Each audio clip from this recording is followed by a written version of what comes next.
It's okay, it's okay. Feeling good like I should. When I took a walk around the neighborhood. Feeling blessed, never stressed. Got that sunshine on my Sunday best. Feeling good like I should. When I took a walk around the neighborhood, feeling blessed, never stressed. Got that sunshine on my Sunday best. Good morning, everybody. I'm so happy that I get to sing for and with you all today. I know that we all miss Ricky, and we're all hoping Ricky's well and back with us soon. And on the count of 3, can we all say, in case he's watching, we love you, Ricky? Ready? 1, 2, 3. We love you, Ricky! Mwah! You're the soul who understands the scars that made me who I am. Through the drifting sands of time, I got your back and you got mine. If you bear a heavy load, I'll be your wheels, I'll be the road. I'll see us through the thick and thin, for love and loss until the end. Yes, you carried me with you, from the highest of the peaks to the darkest of the blue. I was just too blind to see. Like a lighthouse in a storm, you were always guiding me. It's true. You carried me with you from the day it all began. Yeah, you were there, you took my hand. And when I heard a bit too deep, you watched me as I fell asleep. And when my head was in the clouds, you found a way to pull me out. You picked my heart up off the ground and showed me love was all around. Yeah, you carried me with you, from the highest of the peaks to the darkest of the blue. Now you carried me to sea. Like a lighthouse in a storm, you were always guiding me. Yeah, it's true. You carried me with you. We'll be sitting on the world together, watching as the days turn into nights. We know how to brave the stormy weather, and we're never giving up without a fight.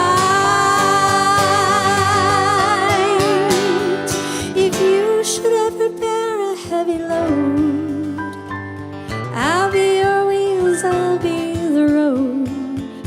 I'll see us through the thick and thin, for love and loss until the end. Everybody, 'cause you carried me with you, from the highest of the peaks to the darkest of the blue. I was just too blind to see. Like a lighthouse in a storm, you were always guiding me. Yeah, it's true.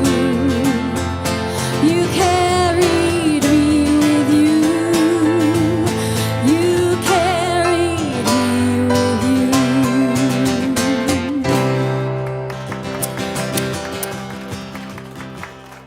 You may be seated. Good morning, Grace Point. So glad to see you, whether you're here in the room, whether you're joining us online. Welcome. We're thrilled you're here. Have a few announcements I'd like to share with you really quickly. First, next Sunday is Easter, and right after the gathering, we're going to have an Easter egg hunt. Now, adults do not get to participate. This is just, sorry to be the bearer of bad news. This is for the kids. We are looking for people to bring in candy-filled eggs, so you can bring those in next week as well, but appreciate the Gillilands. They brought a big bag of eggs in, so we are not eggless. Then also for Grace Point Kids, we're in the process of hiring our next Grace Point Kids director. We're looking to fill, it's a position of about 15 hours a week that'll mainly focus on Sunday mornings and some occasional events. So if you're interested or you know anybody who loves kids, loves progressive theology, and would love to participate in that way, they can send us an email. They can email me, josh@gracepoint.net, with their resume and cover letter. This is all in our newsletter. It's also going to be on our website, so you can direct people there as well. We had announced in our newsletter this week that on April 11th, there would be a screening of a documentary called Sanctuary that features our founding pastor, Stan Mitchell. That screening has been postponed by the host church, so we'll keep you posted whenever we have more information about that. And then two more things. If you went to a No Kings protest yesterday and you got some great pictures that you would like for us to feature on our social media, feel free to send that in. You can send that to info@gracepoint.net. We'll make sure they get up on socials. I said one more thing I meant to. We also, Pride is coming up this June. Now, that's the response you're looking for. And we're already planning. We have a booth every year at the festival. We march in the parade as a community every year. If you would like to be a part of planning our experience of Pride, helping cultivate volunteers, helping make sure that the march goes well, that the booth goes well, that helping decide what thing we buy to give away to people.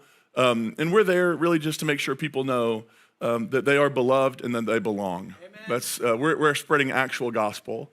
You're beloved and you belong. If you want to be a part of that, just send me an email, josh@gracepoint.net, and we'll connect you with the team we're building who's going to make sure that event happens. And then finally, the Sunday after next, we can put that image back up there. We're going to have our friend, our community member, Kat, but also our friend Shannon Martin are going to be here. They both have new books out, and they're going to have a conversation around the intersection of their books.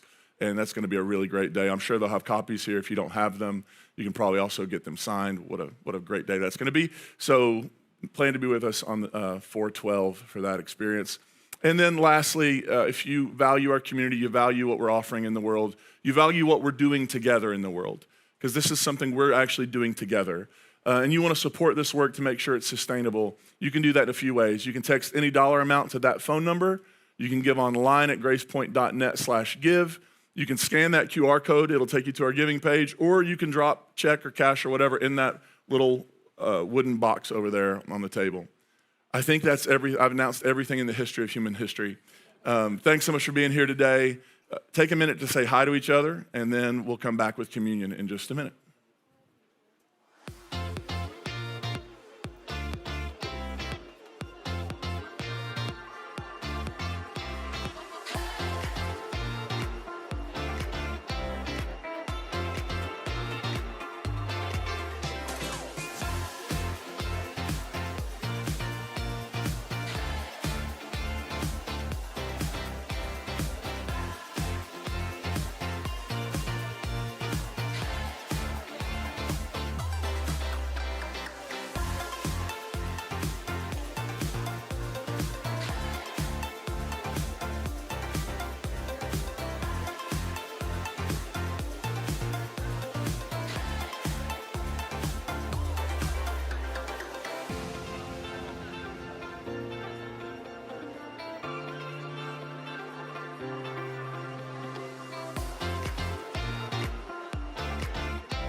All right. If I could have your attention, please.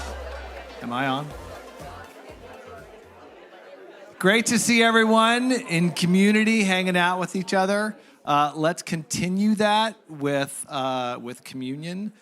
As any of you who have been here before know, we treat this whole thing, communion, differently than a lot of churches. When I grew up, we called it the sacrament of reconciliation. It was to be reconciled with God, right? As if we could ever be separated from God.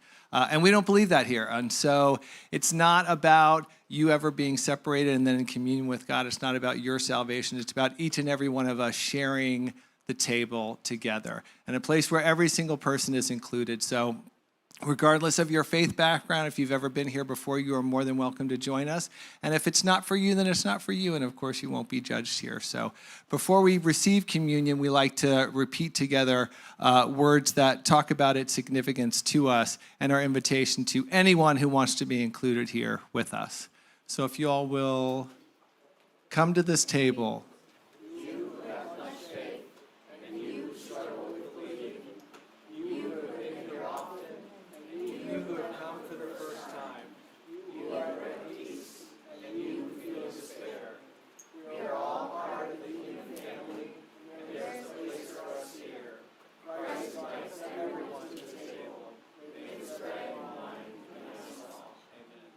And so here if you'll be receiving the communion, hold your hands out, please. They'll place it in your hands, and then you can dip the gluten-free wafer in the grape juice. And after we're done, Jasmine and Lori will be taking the kids to the back. So thank you very much.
Though the night may get darker, though the waiting seems long, you have always been faithful to remind me of your love.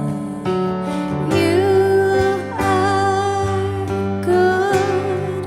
In the morning I'll sing. You are good.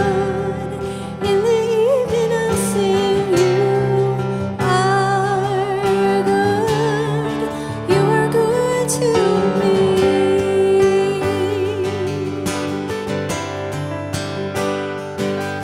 You have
You may be seated. Can we thank Brooke and Alex and Jason? My gosh, thank you all so much. You sound great. Appreciate you being here. I got a text from Ricky while this was happening, and he said two things. He said, It's going to be that kind of party. now it's a party, yeah. Thank you, Brooke. Ricky said two things. He said, Brooke sounds great. And he said, tell everybody I miss him so much. And so, Ricky, we miss you. Can't wait till you're back and hope you're feeling good today.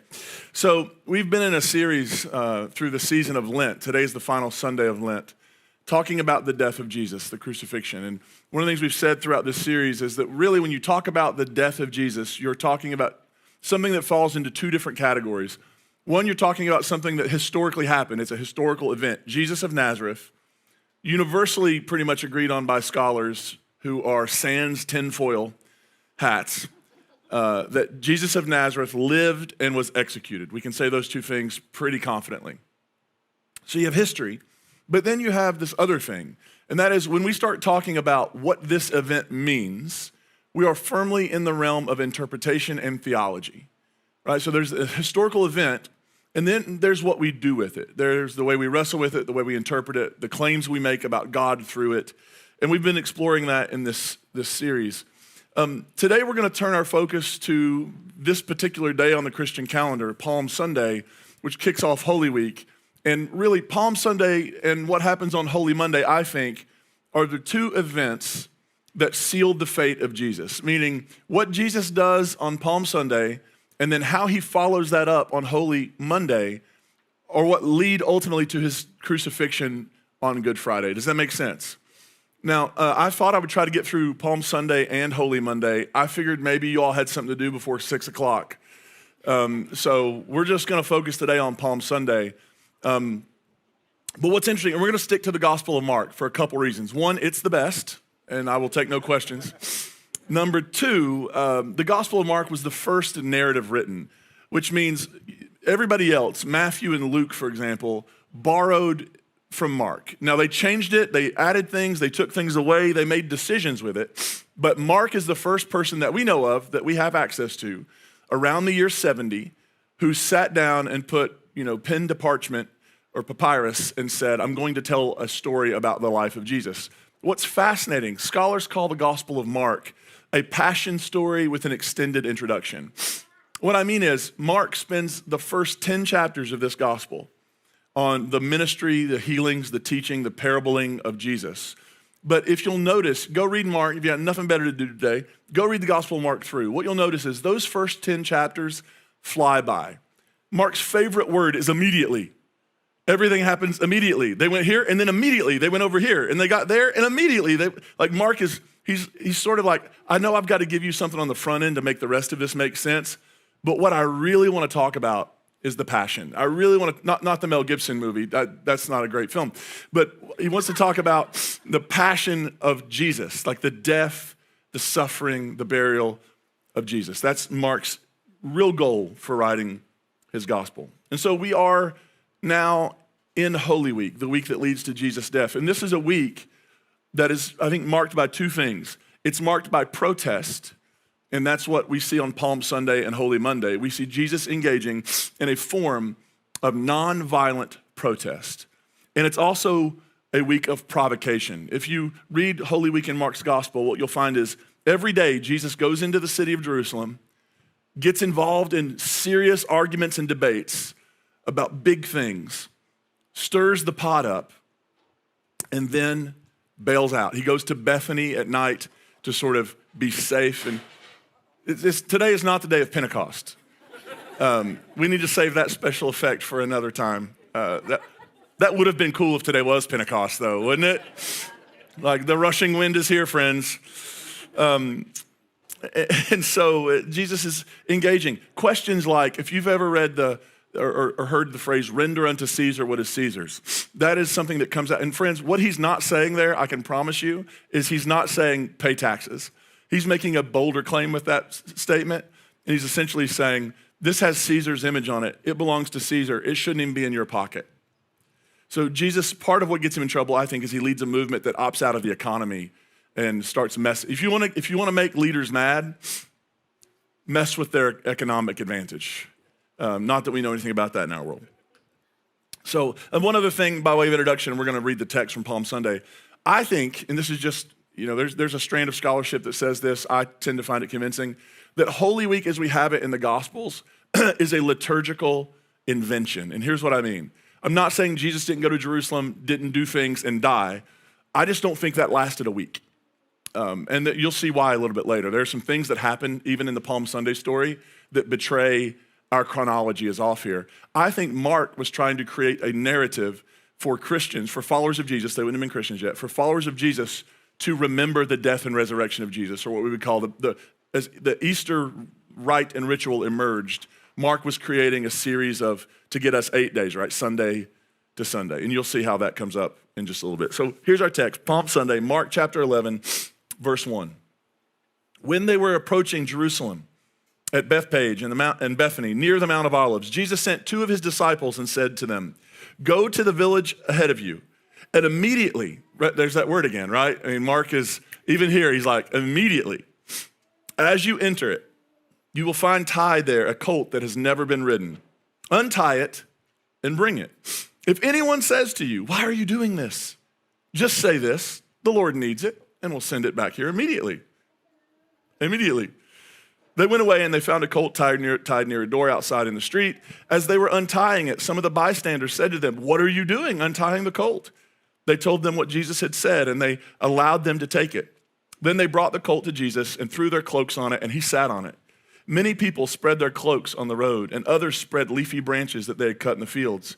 Then those who went ahead and those who followed were shouting, "Hosanna! Blessed is the one who comes in the name of the Lord. Blessed is the coming kingdom of our ancestor David. Hosanna in the highest heaven."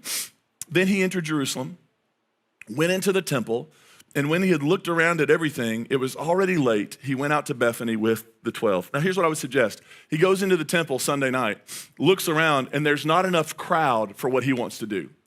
Meaning, what Jesus is going to do on Monday is not a temper tantrum where he walks in and is angry that people are selling things. The money changers were doing their job. You could only pay the temple tax with this one coin that nobody had. You needed somebody to be able to take your money from wherever you were in the empire and turn it into the right coin, right? The people who had animals weren't doing anything wrong. The sacrificial system, this is Passover, pilgrims come from all over the place. You couldn't bring a lamb without blemish from all over the place. It might die, it might get injured. So you would come there and you would buy a lamb that had been raised for the specific purpose of being sacrificed. I think what Jesus does there is actually a pushback on the corruption of the temple system. He's not cleansing the temple as much as he's saying, like Jeremiah did before him, if we don't reform this institution and if it does not become a place of justice, if we do not put worship and if we do not put justice ahead of temple worship, we're going to be in big trouble as a society, which means you can have a really religious society that knows all the right language and goes through the right rituals, and it can still be a very unjust, toxic, harmful society. Are you with me? That's what Jesus confronts on Monday, is that we're doing all the right things, and as Jeremiah said before him, you're coming to the temple and you've made it a den of thieves. Now, a den is not where the thieves do the thieving. A den is where they hide out. And Jesus is arguing the temple should not be a place where people who are harming others get to hide out, right? Like this should be a place of justice. So I want to dive into this, but I want to give you, in the brilliant book, The Last Week, I think it came out in 2006, 2007, by Marcus Borg and John Dominic Crossan. They do an introduction to Palm Sunday in that book, where they describe these 2 different processions that would have entered Jerusalem. Now, they set this in the year 30 because that's the roundabout year scholars guess. This is just, what I'm about to read to you is historical fiction, meaning we have no evidence that this sort of Pilate and Jesus met in Jerusalem in these processions. But what they're giving you is an example that during Holy Week, during Passover, because there are so many pilgrims, and Passover is a feast of liberation.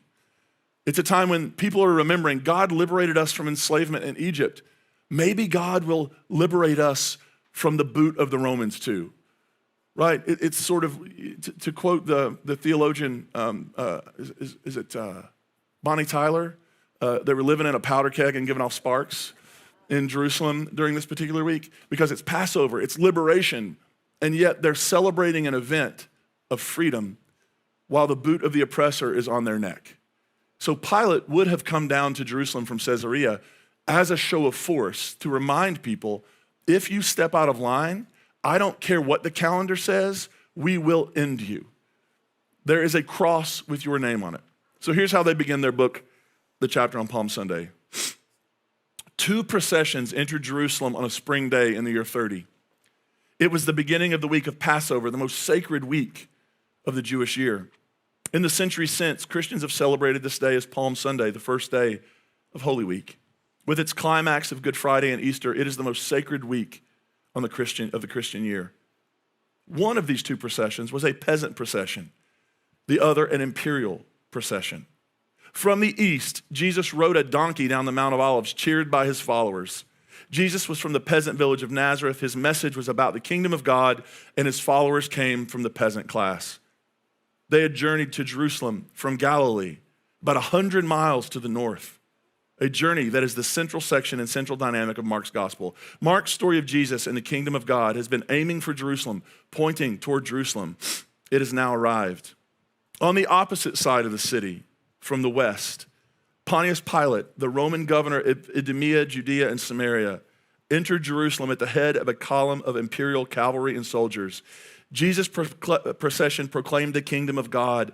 Pilate proclaimed the power of empire. The 2 processions embody the central conflict of the week that led to Jesus' crucifixion. So they imagine Pilate bringing his Roman reinforcements, and they later in the chapter go on to describe Pilate decked out in Roman gear and sort of looking like the Martian Manhunter, not Martian Manhunter, what's Marvin the Martian from Bugs Bunny cartoons, with the centurions around everywhere.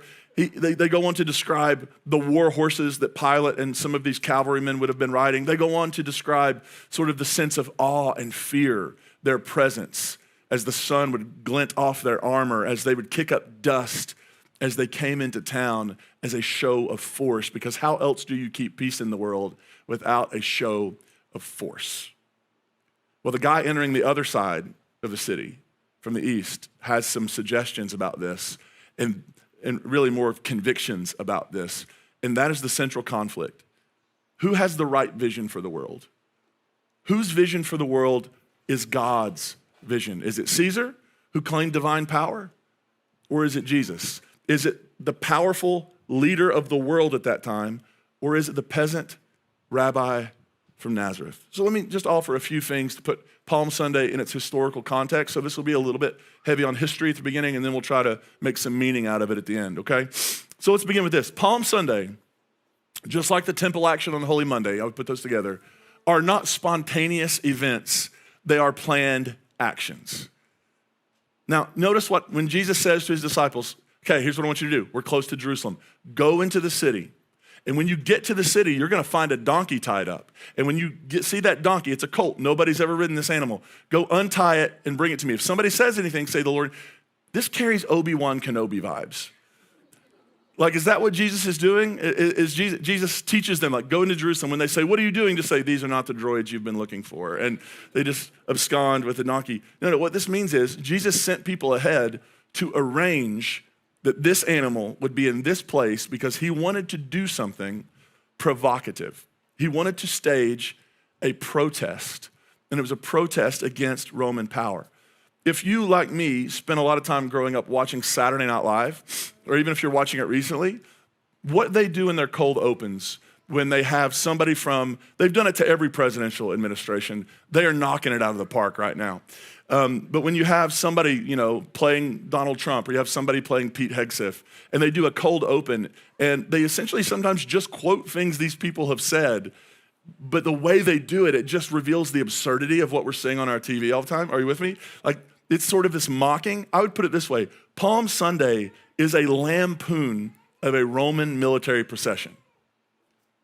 That's what it is. It's making a mockery of, you think this is what power looks like? Scaring people to death? You think this is what true strength is? Using fear and violence to maintain what you call order? Can you imagine seeing both of these processions happen? You have Pilate on his war horse, surrounded by soldiers who are armed to the teeth, and you've got Jesus and his followers on a donkey. on a donkey, not a horse. Somebody pointed out to me when I was talking about this with somebody this week, they said, by the way, this is a donkey that had never been ridden. Have you ever tried, I've never tried to ride a donkey, but have you ever tried to ride a donkey this is what the person said to me, have you ever tried to ride a donkey that's never been ridden or hasn't been trained for people to be able to ride? Like, you're firmly in the territory of rodeo, right? So it's really interesting that Jesus chooses kind of a wild, untamed-ish kind of donkey, the one that's never been ridden before. And he comes to Jerusalem, and his followers, those surrounding him, do not have weapons of war. They have palm branches.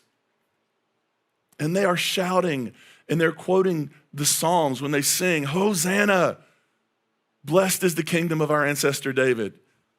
Because who have they been longing for? The descendant of David, who would come bring true liberation and true freedom and reestablish them as a people under no oppressor. Their texts in the Hebrew Bible are littered with this hope and this expectation. Palm Sunday was an absolute lampoon and protest of empire. It's the kind of thing that gets you on the radar. It's the kind of thing that causes Pilate to go, what's this guy up to? What's his end game? What are his goals? Because you can't look at that and say, that's threatening, right? It's an unarmed guy with some people with leaves riding a donkey. You can call it a weird Sunday afternoon.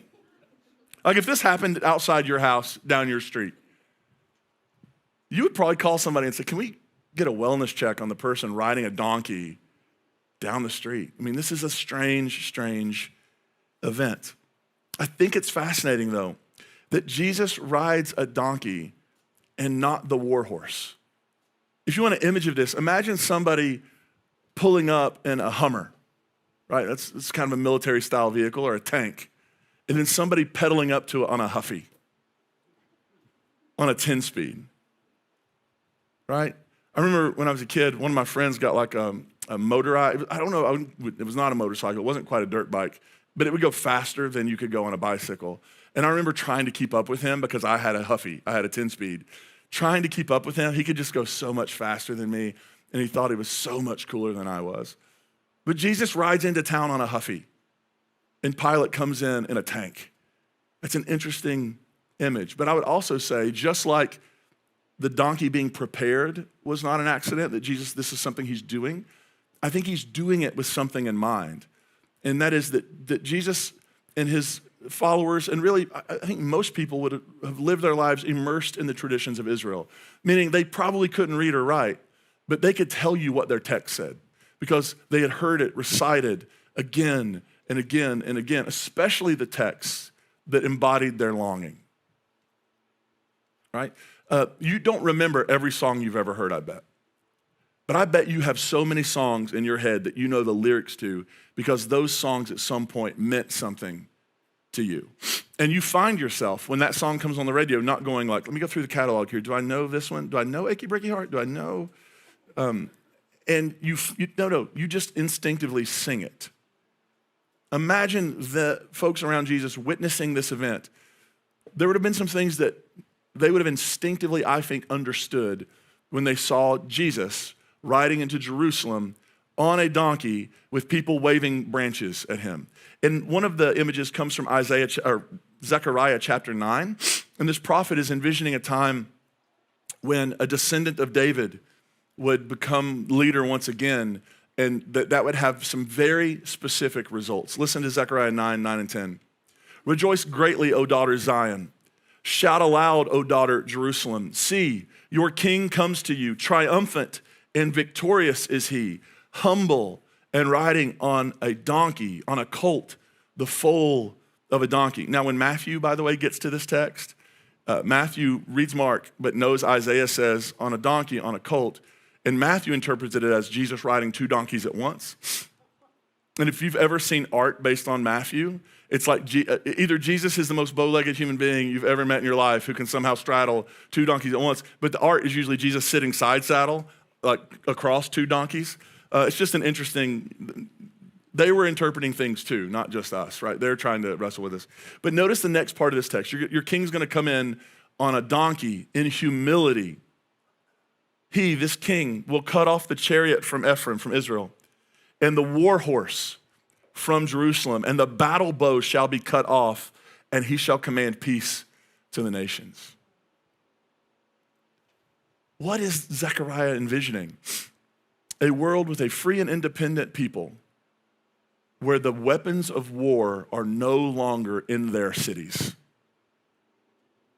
where violence is no longer the way they try to create order and establish peace.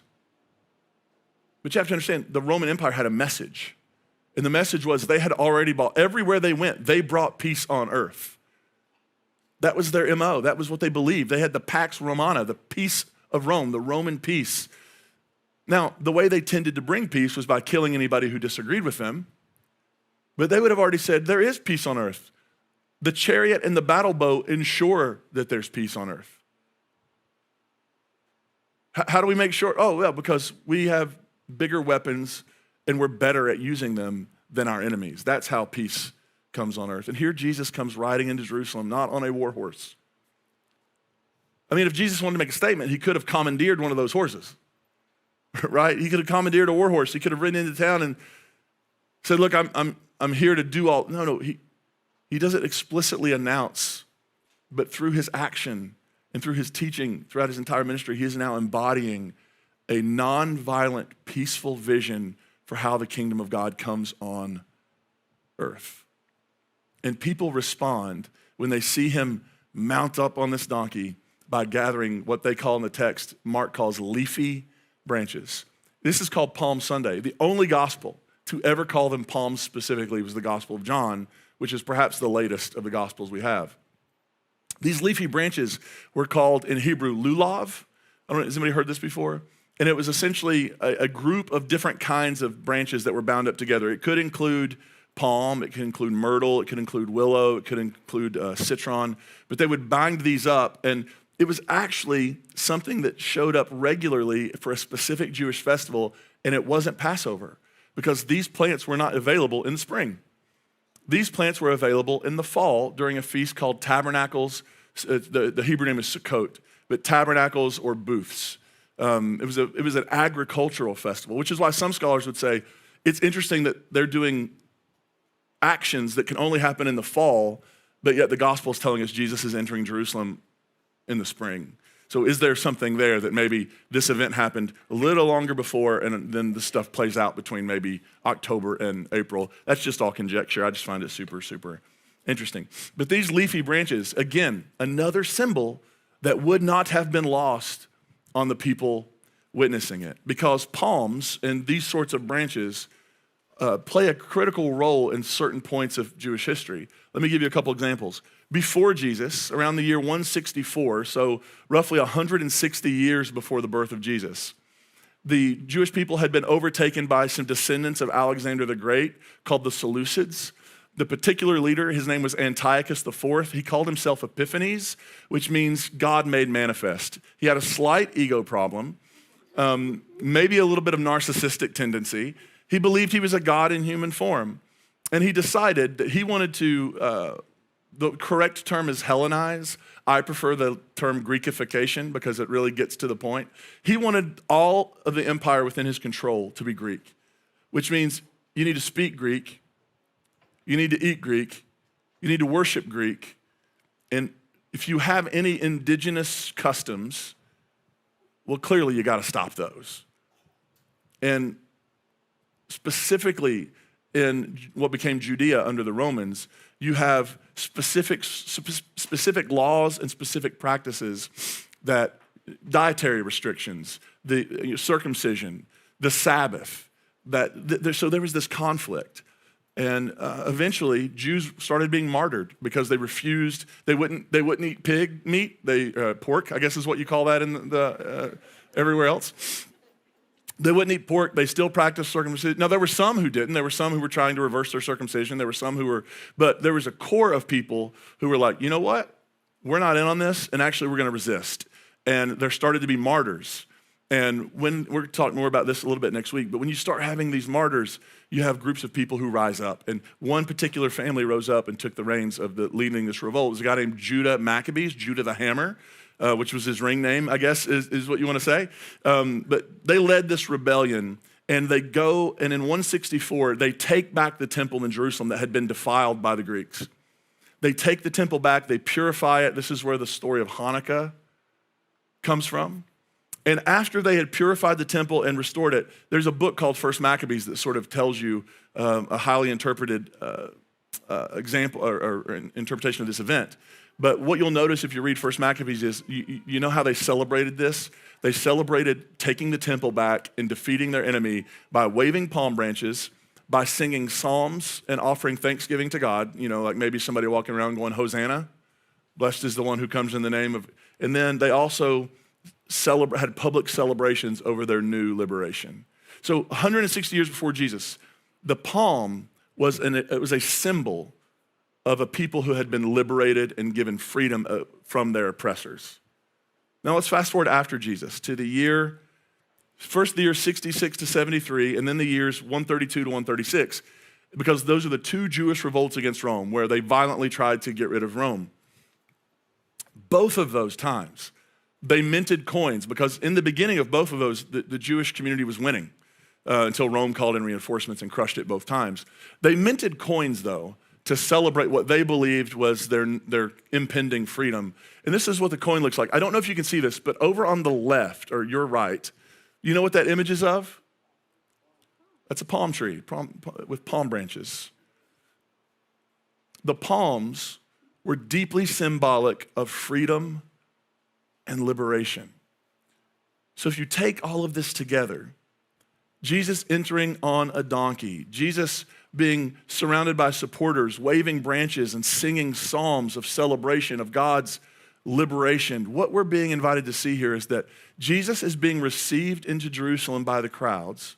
And by the way, these crowds never flip on him. This is why the small group of people who are after him have to do it at night and off the books, because they know the crowd will revolt, especially at Passover. You have a Moses-like figure, a David-like figure, and you're going to execute them during the festival of liberation. The people would absolutely rise up. We have Jesus being welcomed as the Davidic Messiah, which means there would have been whispers. Can you imagine those? Can you imagine if somebody like, hey, I heard there was a ruckus on the way into town. What was that? Oh, Jesus of Nazareth rode a donkey into town. What? A donkey? And his followers had branches that they waved. Leafy branches? And they were saying, Hosanna, and they were singing psalms about God's liberation of our people in the past. For everybody in town, alarm bells should be ringing. Because whether you like it or you hate it, Jesus is now officially a problem that must be dealt with, because he has ridden into town with a message, and that message is there is a better way to run the world, and the people in charge are doing a terrible job of it. When people say, well, you know, Jesus wasn't crucified because of his politics. In Mark, do you know what the sign above him says? It does not say, this guy preached love, and so we got to get rid of him. It said, King of the Jews.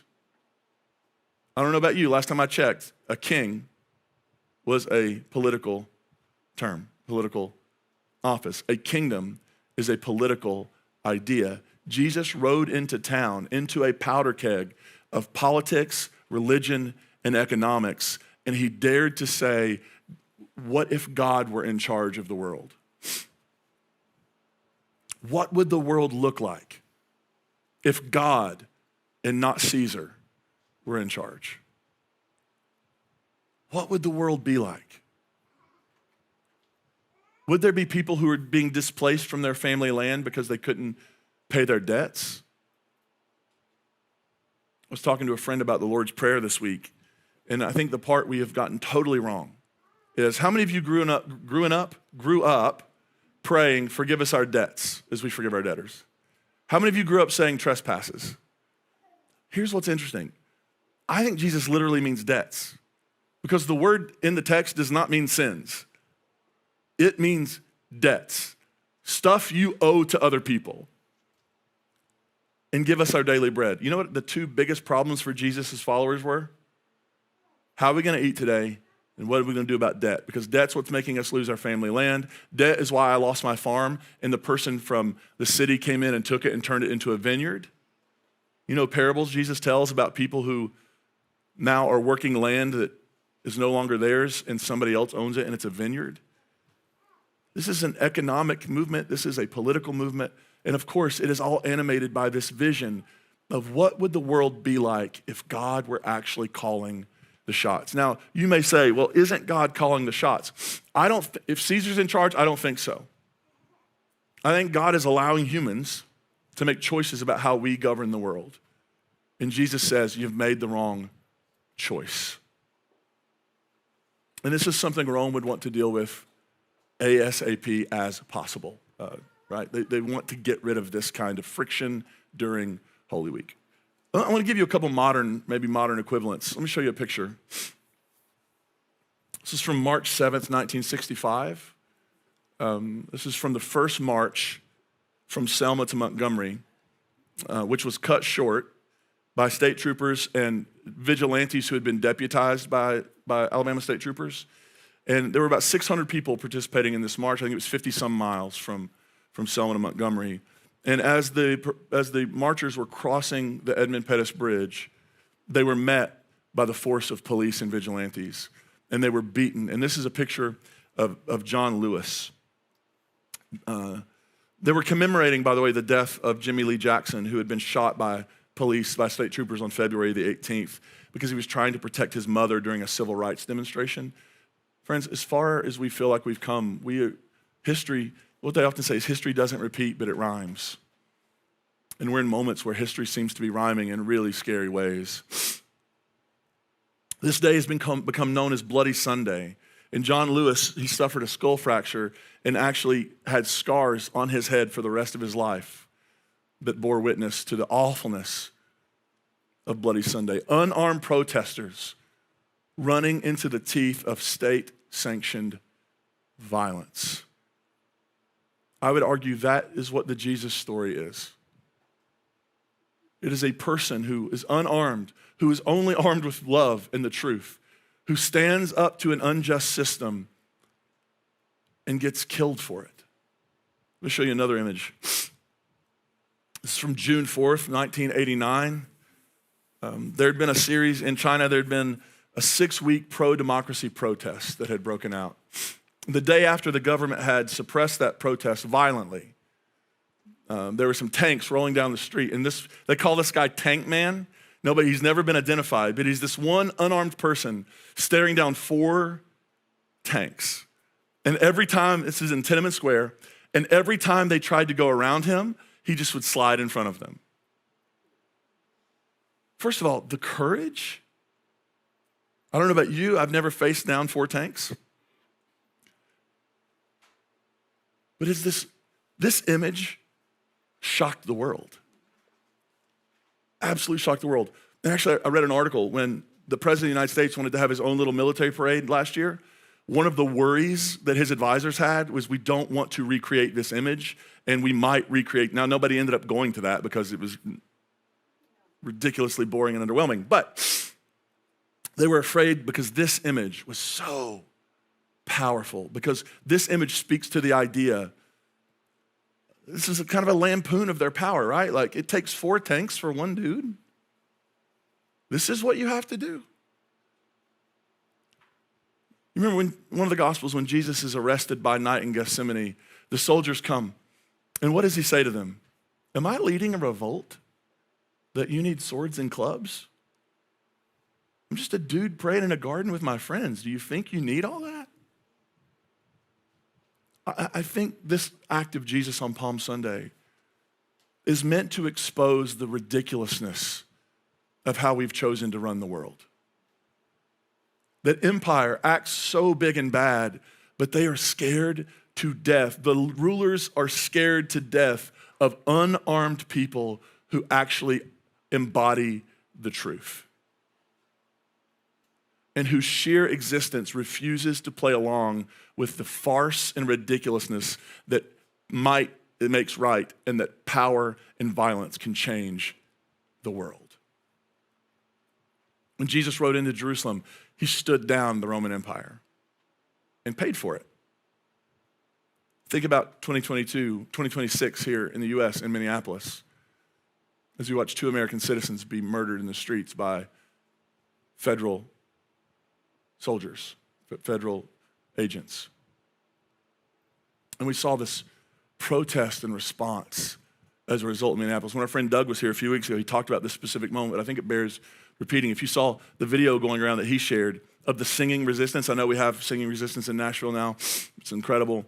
But the singing resistance of Minneapolis gathered outside the ICE agents' hotel, and they started singing. And the song was an invitation for these ICE agents to put down their weapons and to come outside and join the movement of love and mercy and goodness. And if you haven't seen that video, look up Doug Paget. You need to find the video. The voices are just this. And Doug said, I totally get why people want to say expletive ICE. I get it. But not one ICE agent has been tempted to put down their weapons by being said expletive ICE. But I wonder if there were some ICE agents in those hotel rooms hearing that song and at least ask the question, what am I doing with my life? Do I want to gather my grandchildren around on my deathbed and this to be the thing that I have to talk about? I think Jesus is leading a very similar. Notice the difference. Pilate's procession, grumpy. Jesus' procession, joyful. Because empire can never really be joyful because they're always worried about protecting their power, protecting their wealth, and holding on to control. Jesus rides into town on a donkey that's uncontrollable and just invites people to be part of this ragtag movement of people whose big concern is that everybody has enough to eat, everybody has access to health care, that everybody is seen and knows that they are the beloved of God too. That's the party Jesus is rolling in to town with. And I think Palm Sunday is what nonviolent resistance to violence and empire looks like because it exposes the absurdity of all of it. It's an event that's intended to expose. And I ask what this looks like for us. And I want to end by giving you a couple things. One is this, I want to wrap up with a quote that's the end of what I read earlier from Borg and Crossan about these 2 processions. Here's what they say. 2 processions entered Jerusalem on that day. The same question, the same alternative faces those who would be faithful to Jesus today. Which procession are we in? Which procession do we want to be in? This is the question of Palm Sunday in the week that is about to unfold. Which procession are we in? But that's not the only question. Because if you ever found yourself in a situation that you're like, I don't think, maybe you signed up for it, but now you're like, I don't think I want to be a part of this anymore. Maybe you're in a group text. And you're like, I got to get out of this. And you just like secretly leave the group text. Like, you're in a procession. We're all in a procession. We're all moving through the world with values. We're all moving through the world with a vision for what the world could be.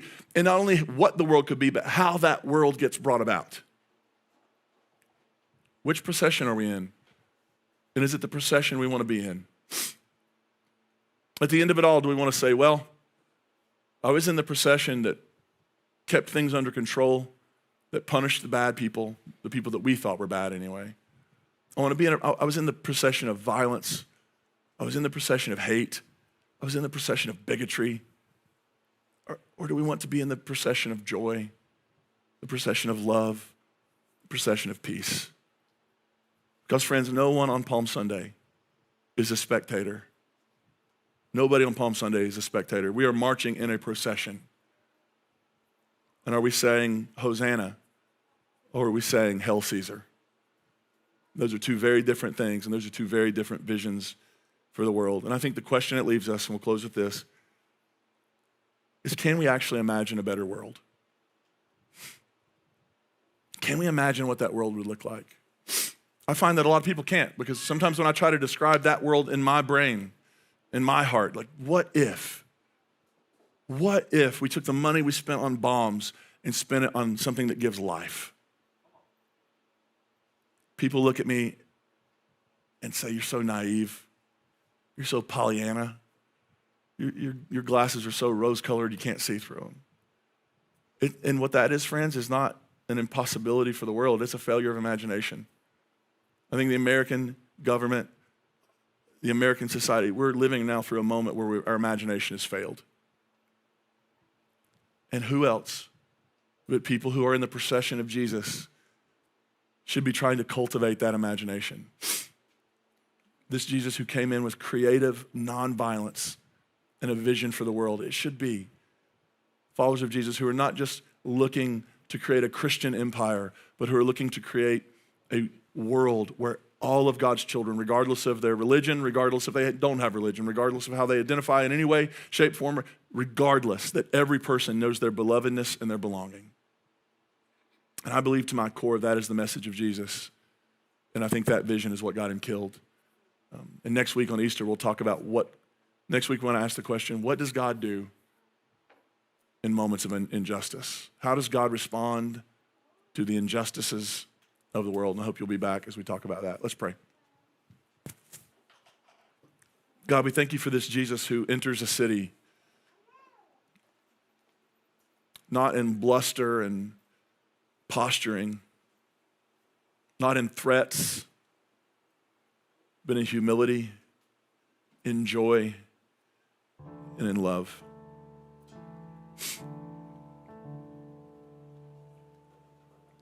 Stoke in us a creativity that looks at the world as it is and is not naive to it, that this is how the world is, that this is the world we live in right now as it stands. But give us the courage to imagine a different world. Because if we cannot imagine it, we cannot make it. Not just today, but as we show up in the world, may we ask ourselves the question, if I show up in this way, what procession will I be in? If I show up in this way, does it make the world better? Or does it just keep the anger and violence going?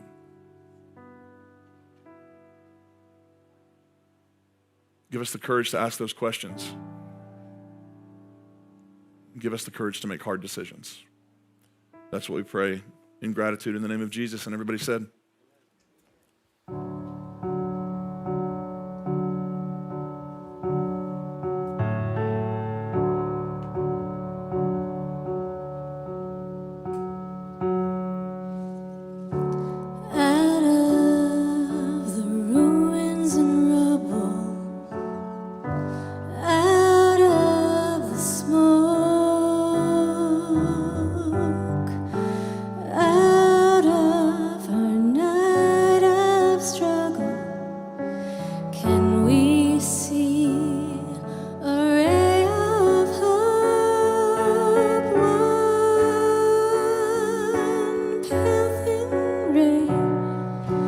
reaching for the day we will build a beautiful city. Yes, we will. Yes, we will. We will build a beautiful city, not a city of angels, but we will build a city for all.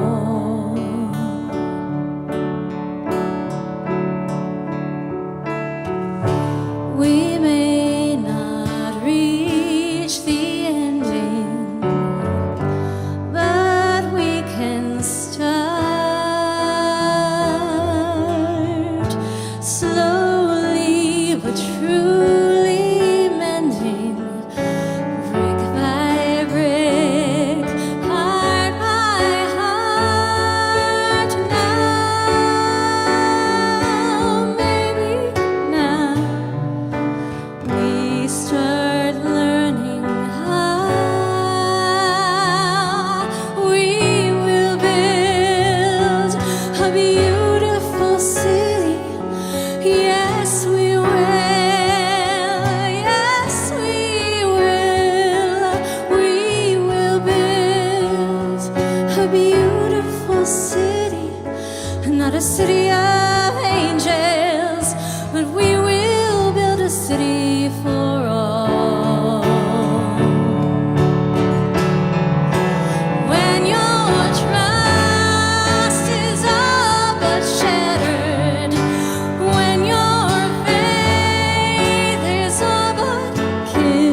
I love you.